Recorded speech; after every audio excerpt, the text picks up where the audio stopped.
नमस्कार, मैं अंजना और आप देख रहे हैं राज न्यूज सवेरा। सबसे तेज सबसे पहले आइए बढ़ते हैं आज की बड़ी खबर की ओर। लोहारू के ऐतिहासिक रामलीला ग्राउंड में आज शनिवार को पूजा अर्चना और ध्वजारोहण के साथ 53वीं रामलीला के मंचन की तैयारियां विधिवत रूप से शुरू कर दी गई। आदर्श रामलीला समिति लोहारू द्वारा हर वर्ष की तरह इस बार भी 23 सितंबर से 3 अक्टूबर तक रामलीला का आयोजन बड़े धूमधाम से किया जाएगा। समिति के सचिव पवन शर्मा ने बताया कि रामलीला की रिहर्सल पुराना शहर स्थित बोहरा धर्मशाला में आरंभ कर दी गई है। उन्होंने कहा कि इस बार मंचन में छोटे छोटे कलाकारों को भी अवसर दिया जा रहा है, जो रामायण के विभिन्न प्रसंगों के साथ सांस्कृतिक प्रस्तुतियां भी देंगे।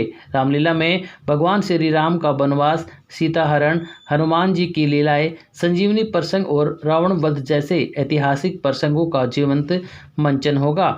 धार्मिक और सांस्कृतिक महत्व के कारण लोहारू की रामलीला हरियाणा भर में प्रसिद्ध है, जिसे देखने हजारों श्रद्धालु प्रतिवर्ष आते हैं। ध्वजारोहण कार्यक्रम में नगरपालिका के प्रधान प्रदीप बंटीतायल, डायरेक्टर बिहारी डिगरवाल, युधिष्ठिर पाल, सुभाष खेतान, प्रधान संतलाल सैनी, उप प्रधान गोपाल तायल, मनोज जोशी, तिलक जैन, प्रवीण जोशी, कैलाश जिंदल, रिंकू तायल, रविंद्र तायल, रूपचंद सैनी, संजय खंडेलवाल, प्रदीप सैनी, डॉक्टर रामोतार शर्मा, राम सिंह सैनी, दौलतराम सोलंकी, रतन अग्रवाल सहित अनेक गणमान्य व्यक्ति उपस्थित रहे। समिति ने क्षेत्रवासियों से अपील की कि अधिक से अधिक संख्या में पहुंचकर इस भव्य आयोजन का हिस्सा बने और रामायण के आदर्शों से प्रेरणा ग्रहण करें। ध्वजारोहण किया गया है क्योंकि ध्वजारोहण श्राद्ध से पहले हम कर देते हैं, जो हर वर्ष की बातें करते आते हैं।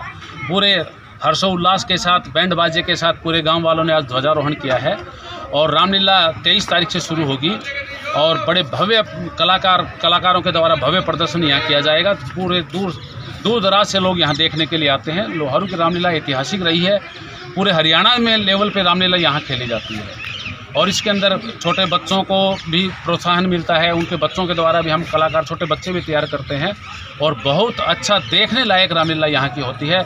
हम सभी से ये अनुरोध करेंगे कि रामलीला आप खुद भी देखने आए, अपने बच्चों को भी देखने आए, ताकि एक अच्छा संस्कार बच्चों के अंदर पैदा किया जा सके। हर वर्ष की तरह अब की बार भी बनाई जा रही है। किस प्रकार का कार्यक्रम रहेगा अलग से उसके बारे में? देखिए, रामलीला 1973 से खेली जा रही है और खेलते हुए ये मान लीजिए आप लगभग करीब 53 साल हो गए हैं जी। और रामलीला में बहुत अच्छे तरीके से रामलीला का जो रामायण के अंदर जो दिखाया गया है वो दृश्य फिल्माए जाएंगे। यहाँ पे अच्छे कलाकार आते हैं, यहाँ पे अच्छे कार्टूनिस्ट आते हैं जो बहुत अच्छे तरीके से रामलीला के अंदर जो है ना अपने कला का प्रदर्शन करते हैं और बहुत दूर दराज से लोग यहाँ के देखने के आते हैं। लोहारू की रामलीला वास्तव में देखने लायक। तो लोहारू क्षेत्रवासियों को क्या कहना चाहेंगे? मैं लोहारू क्षेत्रवासियों को यही कहूँगा कि जो पीछे से जो हमारी परंपरा चली आई है उस परंपरा को बरकरार रखते हुए रामलीला में पूरा आनंद लें और अपना सहयोग देते रहें। रामलीला के लिए आर्थिक सहयोग बहुत ज़रूरी होता है, तो आप अपने नेक कमाई में से ज़्यादा आर्थिक सहयोग दे करके इस रामलीला को सफल बनाएं और एक भव्य रामलीला यहाँ आयोजित की जा सके, उसके लिए आप सभी का सहयोग अपेक्षित रहेगा। लोहारू के अंदर आदर्श रामलीला कमेटी के द्वारा 1973 से रामलीला खेली जा रही है। तो ज़्यादा सभी कलाकार जो है वो लोहारू के ही निवासी है, जो अवैतनिक है, किसी तरह का पैसा नहीं लेते और अपना अमूल्य समय जो है वो लोगों का मनोरंजन करने के लिए रामलीला के माध्यम से देते हैं। वो रामलीला का मंचन करते हैं जी। किस प्रकार का कार्यक्रम रहेगा? इस रामलीला के माध्यम से सनातन धर्म को आगे फैलाने के लिए ये रामलीला खेली जाती है। आज के बच्चे जो मोबाइल में लगे हुए होते हैं, इस 10 दिन के अंदर वो धार्मिक बातों को सीखेंगे। राम और भरत, लक्ष्मण और शत्रुघ्न, इनके आपसी प्रेम के बारे में जानेंगे। कई और मंथरा का क्या रोल होता है उनके बारे में जानेंगे।